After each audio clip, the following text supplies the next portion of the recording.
Saludos, saludos hermanos y amigos. Soy el pastor Pablo Rodríguez Marchante. Estoy transmitiendo desde la ciudad de Concord, en Carolina del Norte, Estados Unidos de América, para todo el mundo de habla hispana. Lo hago a través de la plataforma YouTube. Este es mi canal, Pablo Razona y Medita. En los controles, grabación, corte y edición, Mauricio Corrales. Hoy vamos a tratar el tema de las cicatrices y yo quería mostrarles mi dedo índice de la mano izquierda. Mire, no sé si se puede observar ahí. Si se puede observar, usted puede ver ahí que hay una marca. Claro, no habría que acercar demasiado, pero yo lo que quiero hacer referencia a eso, porque yo tenía 11 años y habíamos terminado de almorzar y en mi casa habían matas de aguacate y yo recuerdo que después que comimos, bueno, había ensalada de aguacate, yo agarro la semilla y digo con un cuchillo a mis padres y a mi hermanito, que bueno, mi hermanito estaba muy pequeño, que iba a hacer una imagen, una figura con la semilla de aguacate. Me recuerdo mis padres me dijeron, te vas a cortar con el cuchillo, porque estaba bastante afilado. Efectivamente, en el segundo o tercero penetración que traté de darle al cuchillo en la semilla, bueno, esto llevaba, según me dijeron después, como 6 o 7 puntos, toda la yema del dedo, o sea, todo lo que es la huella digital ahí, cayó para un lado. Ahí fue, no me llevaron al médico, pero era en el campo, vamos a recordar eso siempre. Y yo recuerdo que en los primeros pasaportes míos me ponían siempre que tenía una señal en uno de mis huellas, porque después yo no sé por qué no me la pusieron más, pero durante mucho tiempo me la estuvieron poniendo. Bueno, déjeme decirle que si le gusta el programa, al verlo, pues dé un like. Y si no se ha suscrito, pues le solicito encarecidamente que se suscriba y sobre todo que comparte con otras personas para llegar a más personas de habla hispana que puedan tener acceso a este programa. Estos programas los hacemos siempre con la finalidad de razonar y meditar sobre temas del diario vivir y que es aplicable lo mismo a creyentes que a no creyentes. Lo hacemos en forma poética, anecdótica y bíblica para que pueda llegar por cualquier vía a gusto de la persona que está sintonizada. Y después juntos ustedes y me pueden escribir, pueden comentarme. Si algo no lo entendieron, me lo pueden preguntar. Si algo no lo expliqué bien, pues me piden que lo haga mejor. En fin, estoy abierto a todos sus comentarios que siempre voy a agradecer. Así que vamos a empezar ya en el tema de las cicatrices. Esta poesía en forma de poema la escribí y también lleva el título de cicatrices. Hay cicatrices que van al cuerpo, otras cicatrices al alma, otras a la mente, otras al espíritu, pero sí se dejan marcas. Dice así: las heridas cuando cambian y se tornan cicatrices, aunque el tiempo y circunstancia también hayan pasado, nos congelan el tiempo y se forman directrices, dejándonos cual esculturas en cualquier lugar varados.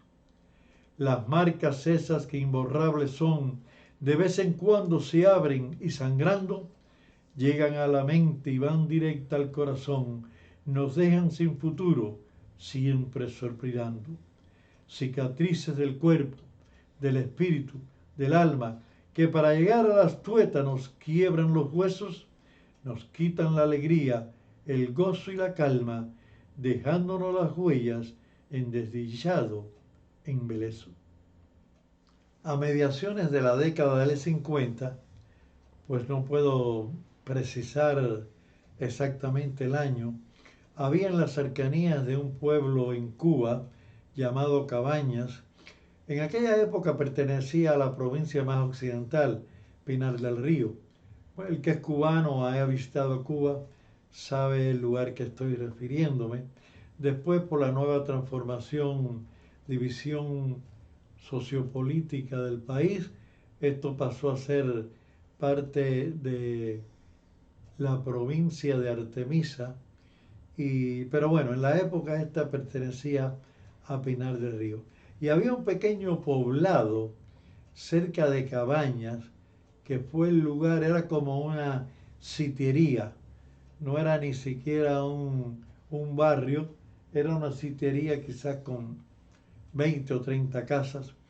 Y de alguna manera, una familia allí de apellido Arzola, el padre de familia no recuerdo su nombre, pero la esposa se llamaba Verena, Verena Arzola, si estuviéramos en Estados Unidos, ¿no? Tenía varios hijos, varones y hembras. Yo fui muy amigo y compañero en el ministerio pastoral también de uno de sus hijos, Felipe.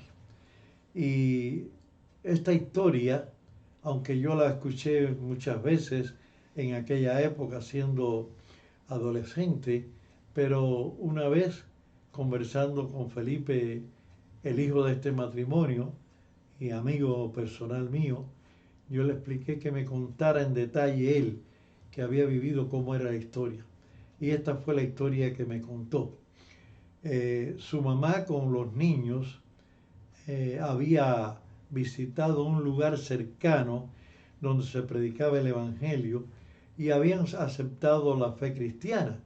Anteriormente no practicaban ninguna religión, pero a partir de ese momento practicaban la fe cristiana, evangélica. Y ella comenzó a asistir al lugar donde yo pienso que no había en esa época ni un templo. Era como una casona grande en una finca donde iba un grupo de vecinos. Estoy pensando en quizás 40, 50 personas, máximo tal vez.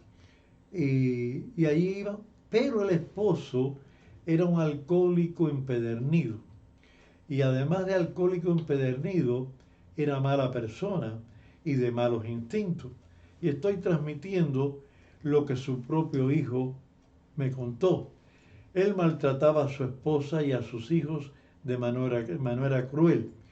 Y cuando supo que su familia una vez a la semana iba a este lugar al culto, se lo prohibió. Pero de alguna manera, como él estaba casi siempre borracho, Verena, la madre, pues recogía a sus hijos cuando él estaba en su borrachera e iba porque era en la tarde, al oscurecer, no era muy tarde el servicio. Y entonces iba allí cuando llegaba, si él estaba todavía borracho, ni se daba cuenta. Pero si ya estaba un poco más, había salido de la borrachera, pues le peleaba y le daba golpe a ella y a los hijos. Pero un día llegó al extremo y en una de esas eh, algarabías, él le dijo, si vuelves a ir a esos cultos que dan ahí, te voy a matar a ti y a los niños.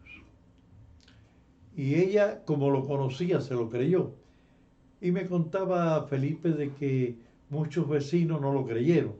Pensaba, no, él no sería capaz de hacer eso. Pero efectivamente un día, cuando se termina, cuando ella sale para ese lugar donde daban estos cultos, que hacía las veces de iglesia, él le dijo, si te vas, te voy a matar. Pero ella salió, realmente era una mujer muy valiente. Yo la conocí personalmente, una mujer muy valiente. Yo ahora no puedo precisar, pero si mal no recuerdo, eran 6 hijos, 3 varones y 3 hembras. Entonces llegaron al lugar y cuando se termina el culto, le avisan a quien hacía de pastor, era un misionero norteamericano, le dicen, ahí está Arzola, o sea, el esposo de ella, y dice que quiere que le entreguen, y entonces lo escondieron en una de las casas. Eran como 5 o 6 casas ahí en esa finca de misioneros, todos eran americanos. Y entonces él no sabía en qué lugar estaba. Y sí notaron que él llevaba un cuchillo de esos grandes que en Cuba se les llama matabaca. Eran cuchillos de esos que usan los carniceros. Y él dijo, entrégamela porque los voy a matar a todos. Entonces uno de los misioneros dejó en esa discusión a los otros. Y como era un lugar campestre, no había policía en este pueblito. Lo que había era el ejército, que en aquella época se le llamaba cuartel de la Guardia Rural. O sea, eran gente del ejército que hacían las veces de policía de manera rural entre los campesinos.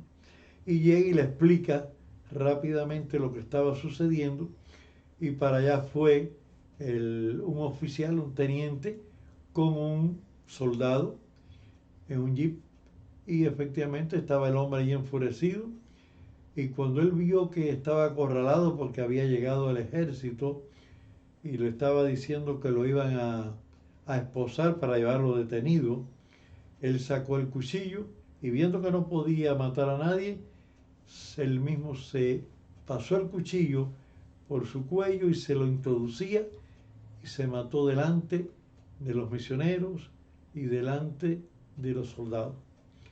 Y aquello fue, yo recuerdo mucho el lugar porque después allí hubo muchas actividades, y yo recuerdo que su hijo Felipe me dijo, mira, en este mismo lugar fue donde mi padre se mató.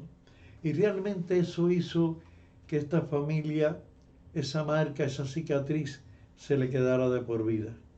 Verena, aunque fue una mujer de Dios, una mujer cristiana, pero siempre llevó eso en su interior, ese nerviosismo que la hubiera matado a ella y a sus 6 hijos, y no se sabe en qué hubiera parado aquello, porque ahí más nadie tenía armas, porque eran misioneros, solamente él, y hubiera acabado quizás con muchas personas. Y esta cicatriz, Felipe me contaba que él también la tenía dentro y que jamás se le iba de su mente hasta en sueños. Así que todas estas cosas malas que ocurren dejan, aunque la herida sane, aunque se le pongan puntos, aunque se le eche medicamentos, antibióticos, la herida se queda la marca para siempre. En Gálatas capítulo 6 y versículo 17b dice, yo traigo en mi cuerpo las marcas del Señor Jesús. El apóstol Pablo le está escribiendo a la iglesia que está en Galacia, y él le dice, yo traigo en mi cuerpo las marcas del Señor Jesús. Y cuando decimos esto, hay algunos discípulos, algunos apóstoles, que no sabemos bien si fueron marcados físicamente por sufrir por el Evangelio. Pero el apóstol Pablo sí, aunque él fue un abortivo de la naturaleza, como él mismo decía, un abortivo, fue el último de los apóstoles, él sí llevaba en su cuerpo las marcas. Él fue esposado, fue introducido en cepos, que en aquel tiempo no había comodines. En aquel tiempo, cuando te ponían el cepo, te sangraba, las esposas sangraban.